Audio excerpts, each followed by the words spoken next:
When buying a new car, you want to avoid as many headaches as possible. After all, you're spending tens of thousands of dollars, sometimes if you're lucky enough, over $100,000 on a new car, and you want to avoid a bad experience. Well, JD Power is here for us. They have just released their 2025 initial quality study, and they line up the most problematic makes and models that you can buy in 2025. We always take it with a grain of salt. We have other things that we're going to discuss after we break this down today, including not coupon. Toyota's hyping their new 2-liter engine to the moon. Exports still going up from Japan for Toyota and Honda. If you're new to the channel, my name's Kirk. I cover car news every single day. So if you enjoy that, make sure to subscribe and hit the like button.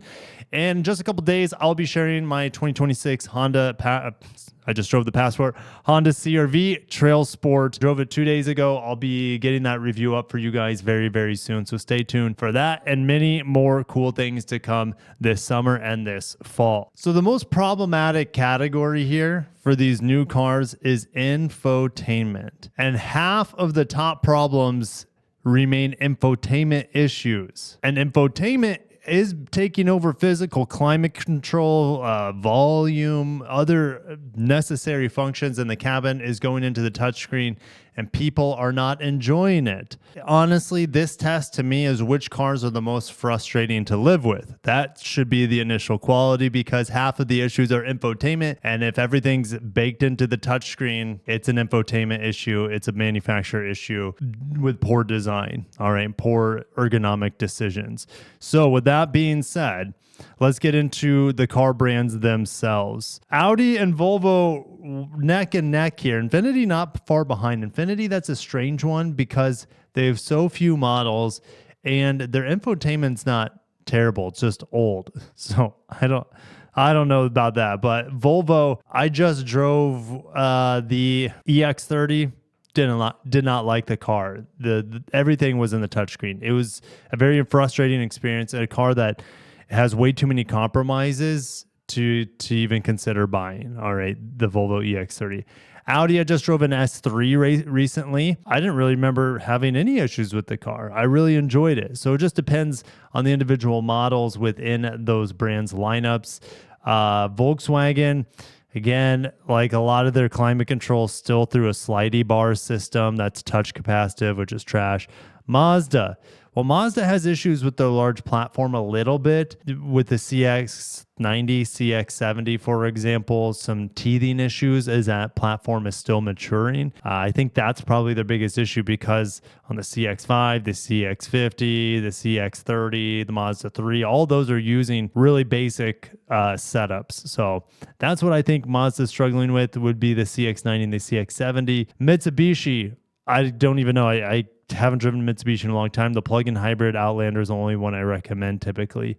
Ram, apparently Ram has fallen quite a bit in this list, and Nissan has gone pretty high compared to last year. There's Nissan. It's right behind Lexus. I know I'm kind of skipping ahead here, but that's crazy. How is Toyota so far behind Lexus? I don't know. They use very similar systems.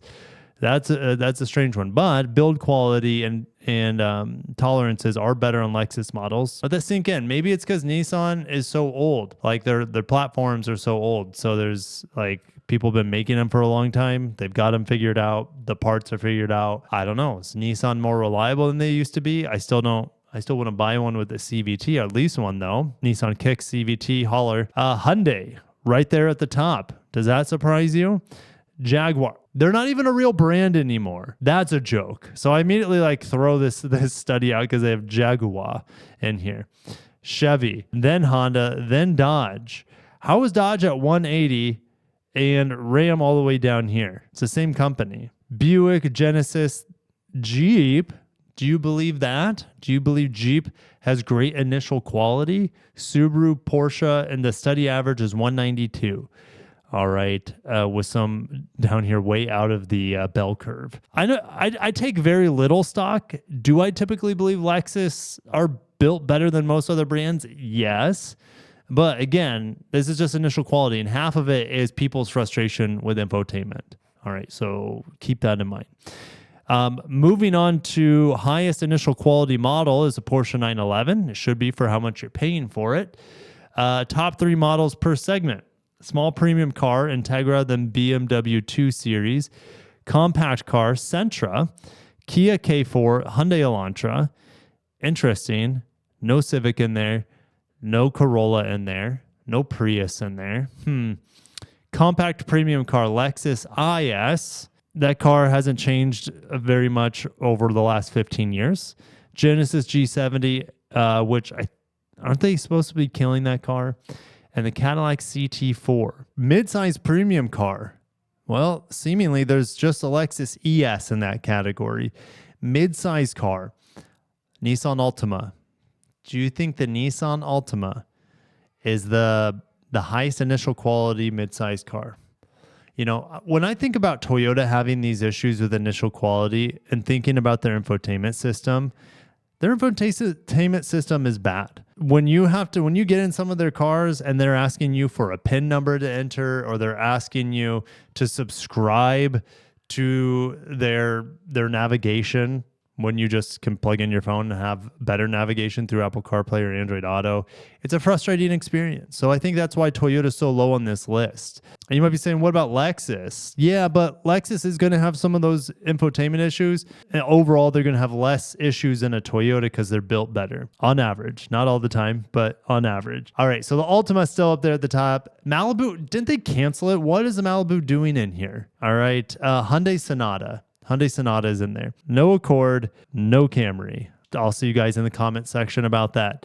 Premium sporty car, 911 followed by Corvette. Upper mid-size premium car.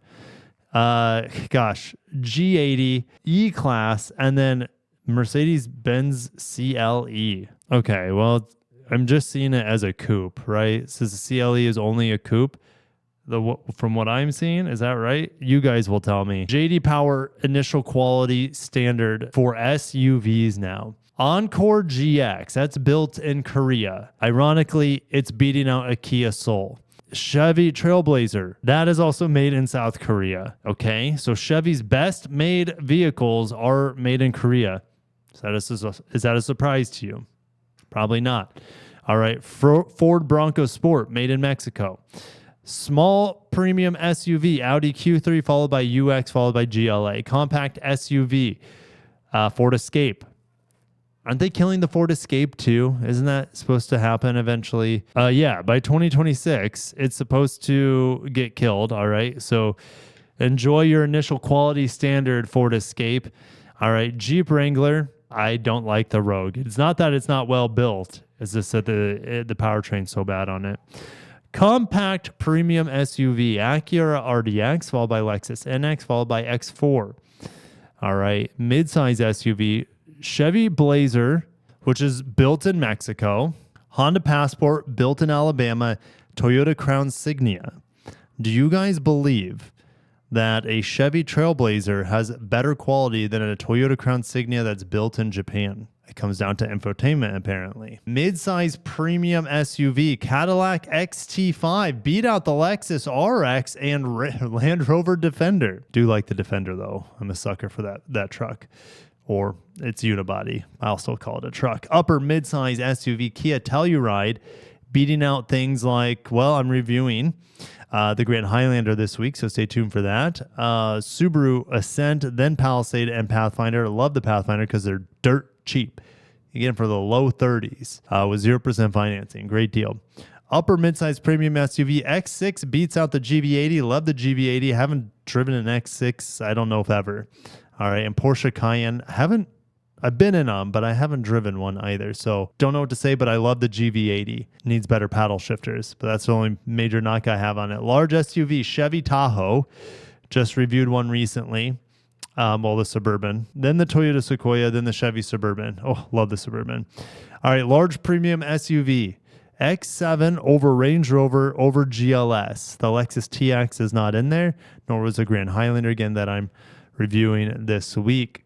All right, the Honda Odyssey is the highest ranked minivan. The Toyota Sienna is not even in there. What do I think about that? Well, Toyota Sienna never feels that well built to me. Never feels that solid of a car. I do have some issues with it, but its fuel economy is so good that you just kind of forgive it for its shortcomings. Honda Odyssey, though, does everything else better than a Sienna, essentially. Pacifica, I wouldn't touch a plug-in hybrid. Anyways, I can talk about minivans all day. I like the Carnival hybrid. It's really good. It doesn't handle worth a damn. It just feels really chintzy as a driver's vehicle. It has good tech in it, and it gets good fuel economy, and it's big. All right, midsize pickup truck. Nissan Frontiers, and I like the Gladiator. The Santa Cruz, I would like if it had a hybrid. I really like the Gladiator and the Frontier. I'd still take a Frontier over probably the Gladiator, depending on what kind of deal I could get.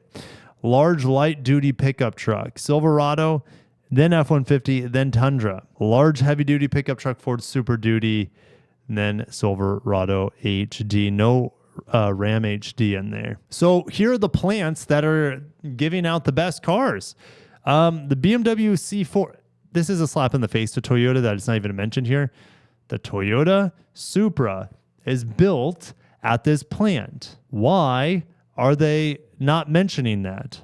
That is a strange omission. That sounds fishy to me. At this plant, they also made the Fisker Ocean. That's what it was, the Fisker Ocean SUV that lasted a couple of years in production and had so many buggy issues with the software. And I don't know if it was a build quality because they make good cars out of this plant. So I think it was just Fisker having a bad design and having poor components that they were sourcing. Remember, they're not building the parts here in Austria at the Magna Steyr plant. They're just assembling the parts into a car. And I would say that the cars I've driven, the Z4 and the Supra, feel like really well-built vehicles. But that they have the only platinum award, I'm pretty sure. We have a gold and bronze award here in North and South America. So the Cambridge South plant, where they make the RX, gets gold, but the North plant that makes the NX and RAV4 did not get that treatment. Moving to Toyota Motor Corp in Kentucky, they make the Lexus ES there, but guess what? The ES is ending in December production, and then the Camry's moving to that third assembly line. It'll be interesting to see if the Camry is going to turn into a gold rated problems per 100 vehicles sort of plant. Honda Motor in the Alliston, Ontario plant, an Alliston number 2, they make the CRV that has a bronze award. And in the Nuevo Leon, Mexico for Hyundai, where they build the Tucson and the K4 for Kia, it's got a bronze award. We're going to Asia, the Tahara plant that builds the IS, the LS, the NX. Doesn't Tahara also build the J250 Land Cruiser? Tahara also builds the Toyota 4Runner and maybe the J300 too. I could be wrong. It might be Toyota Auto Body. But yep, there's a lot of Toyota and Lexus models made at that Tahara plant, and it is a gold plant. Hyundai at the Gwangju plant in Korea, the Seltos, the Kia Soul. They also have the Ulsan plant. I'm more familiar with this plant in Korea. The Genesis sedans are there, as well as the Tucson from Hyundai. Europe and Africa, well, there are no plants mentioned from Africa, but BMW does have a bronze in Germany, the Dingolfing plant, where they make the 4 Series, 4 and 5 Series, and then Audi, a silver plant with the Q3 in Hungary. Let me know if you agree with those. I think those awards are probably more accurate for the most part when we're talking about brands. But we got to keep moving. All right, Toyota is hyping this up. This is going around again that their cars will be employing this new engine that can hit 600 horsepower. But more than likely, this G20E, when we see it in production, is going to be 300 to 450 horsepower. 600 horsepower is for racing specs. Keep that in mind. They can hype this to the moon, but until it makes it into a production model, I don't want to get too excited for it. Exports are rising for Toyota and Honda, falling for Nissan. Well, the thing is, Nissan has so much domestic production availability in the United States that they can keep building more and more volume out of Canton, Mississippi and Smyrna, Tennessee. On average, we saw an increase of 3% in May of exports from Japan to the United States.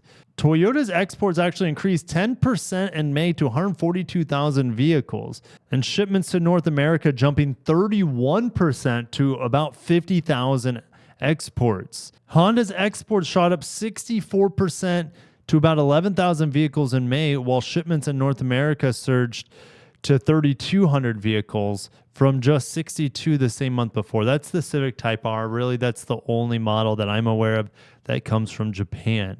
Subaru, Mitsubishi, Mazda, they're all very dependent on exports, and those exports are increasing actually for those companies despite tariffs. Nissan, though, keeps shrinking. Shipments to North America plunged 42%. Global production dropped 17%. Output in Japan shrinking 17%. Worldwide sales were in the hole 6% as well for Nissan. And 30% of Japan's overall exports for autos still goes to the United States. It's a huge chunk of their exports. And hopefully we can get a resolution to this tariff stuff as soon as possible. But it doesn't seem like we are in anytime soon. All right. Thank you guys for watching. The comment section is going to be fire with the JD Power. I take it with a truckload of salt. There is some truths in here, but I'm not going to like bet my money or pick a Jaguar just because the initial quality was through the roof on this study. All right. So I'll see you guys in the comments. Have a great day and peace out.